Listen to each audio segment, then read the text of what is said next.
जय श्री श्याम प्रेमियों, सभी को जय श्री श्याम।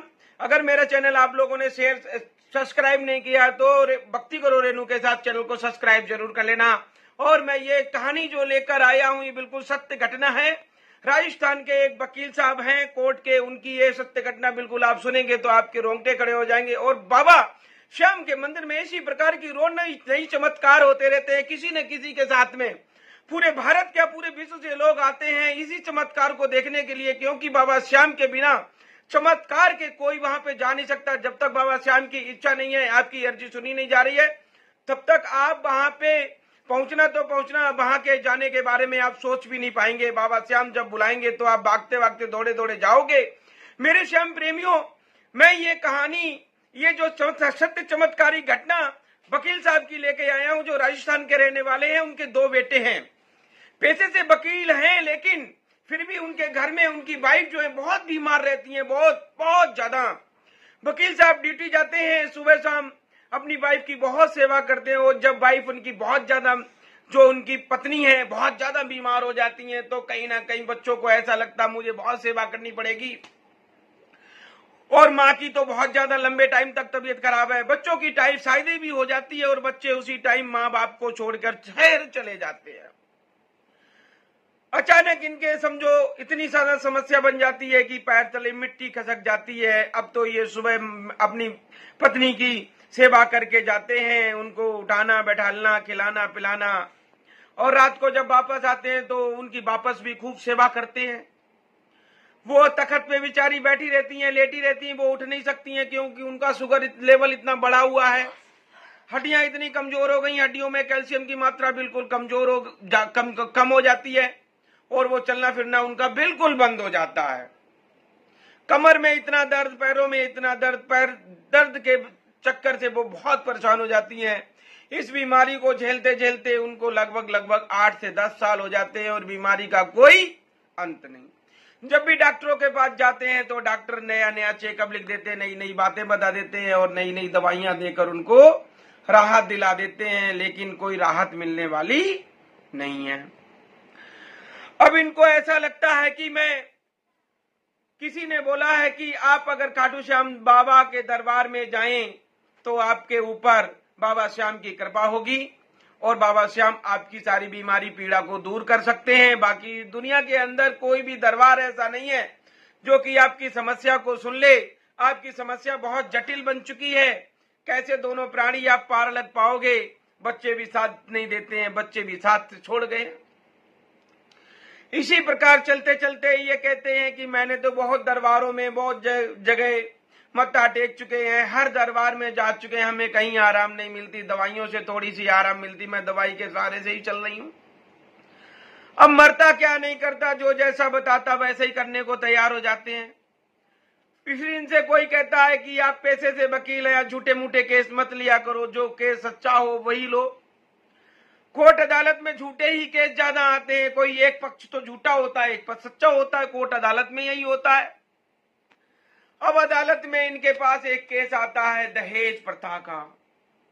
लड़के वालों ने इनको केस इनके पास आया कि उसकी शादी 8 महीने पहले हुई थी और उनके ऊपर दहेज प्रथा का केस लगा था। बहुत ज्यादा बेचारे परेशान थे।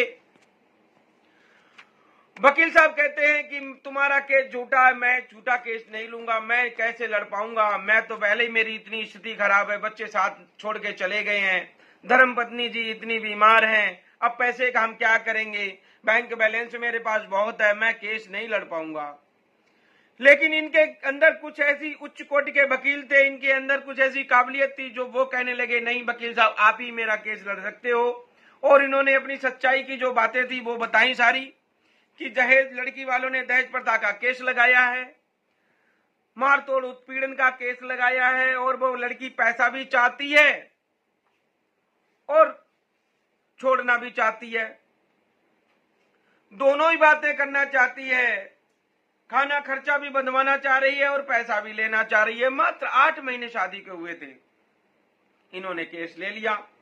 एक दिन अचानक केस जब इनकी तारीख पड़ती है अदालत में, जज साहिबा ने देखा ये लड़की तो सफेद झूठ बोल रही है, अभी तो इसको 8 महीने शादी को हुए, ये अपनी शादी कहीं और कर सकती है, क्या जरूरी है ये इतना पंगा डाल के रखा हुआ, इसकी नहीं पटरी खा रही है तो अपना अपना निपटारा कर लो, अपनी शादी कहीं और कर लो।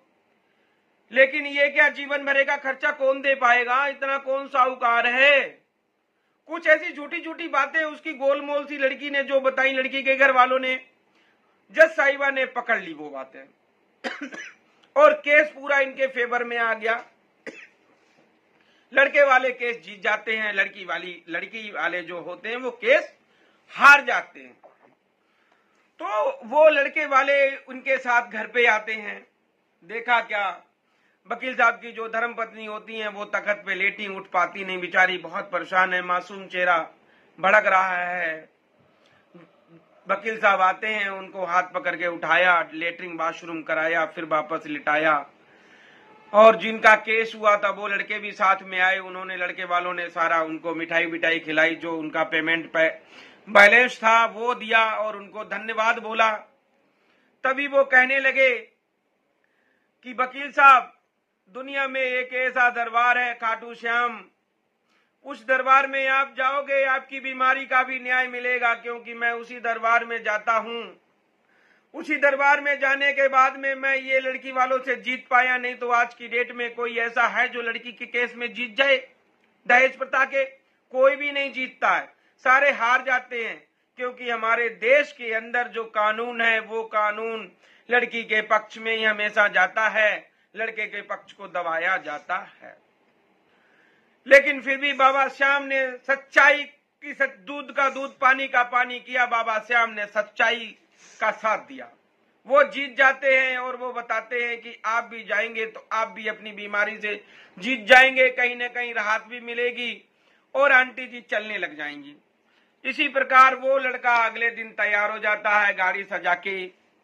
ये दोनों प्राणी चल देते साथ में, जैसे तैसे दर्शन करने को जाते हैं। दर्शन करने के बाद में वहां की चकाचौंध रोशनी, लाइट को, बाबा के चमत्कार को देखकर, बाबा के मुकुट को देखकर, बाबा के होठों को देखकर, बाबा के आंखों को देखकर, मानो इनके आंखों में आंसू आने लगते हैं। देखते देखते ये रोने लग जाती हैं और बाबा कहती हैं, बाबा या तो दुनिया से मुझे उठा लो या मेरे को ठीक कर दो, मेरे शरीर को शांत कर दो, शरीर में जो पीड़ा है अब मुझसे बर्दाश्त नहीं होती मेरे श्याम, ये पीड़ा इतनी ज्यादा है मुझसे बर्दाश्त नहीं होती मेरे श्याम, मेरे शरीर को खत्म करो, मुझे जीने की कोई आस नहीं है, अब मैं आगे नहीं जी सकती हूं।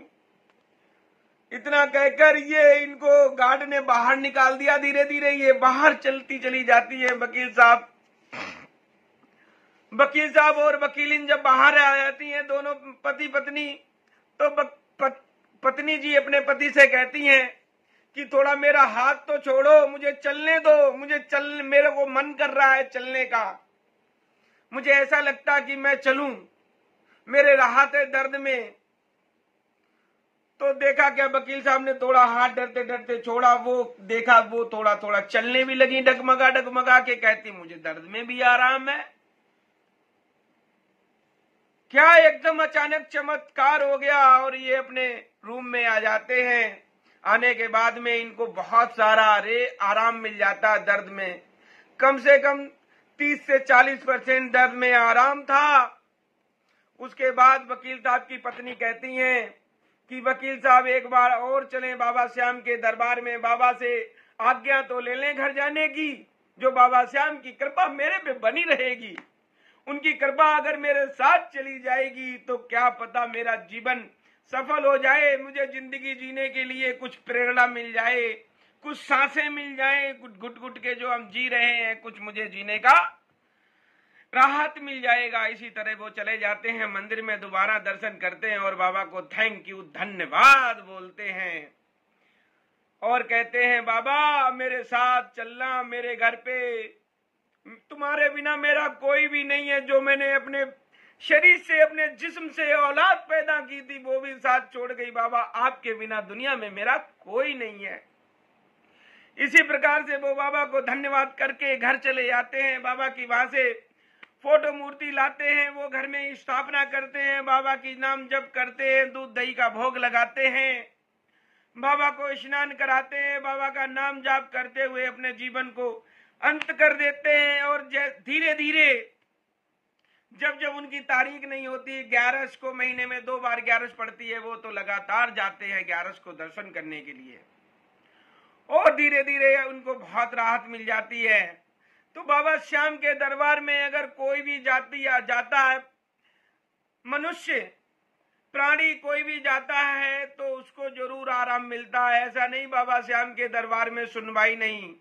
वो एक ऐसा न्यायाधीश है, लखदातार है, आपके न्याय को पार करेगा। आप अगर सही गलत रास्ते पे चलते हैं तो वो सही रास्ते पे लाएंगे, आपके पापों को काट के आपके शरीर में राहत पैदा कर देंगे। वो एक ऐसा दरबार है। और इस कहानी को यहीं पे अंत करते हैं। आपको ये मेरी कहानी अच्छी लगी हो, सच्ची सत्य घटना अच्छी लगी हो, तो लाइक शेयर सब्सक्राइब जरूर करना। मेरा चैनल है भक्ति करो रेणु के साथ, ये आप सबका चैनल है। आप सबके सहयोग से, आप सबके प्यार और मोहब्बत से ये चैनल इतने मुकाम पे पहुंचा है। कोशिश करो कि इसको चैनल को ज्यादा से ज्यादा पहुंचाओ, मेरे को भी हौसला बनता रहे। ये प्राणी भी आपके लिए ऐसे ऐसे नए नए चमत्कार बाबा के लाता रहे, जिससे आपको जीवन में सुख संतुष्टि मिलती जाए। जय श्री श्याम।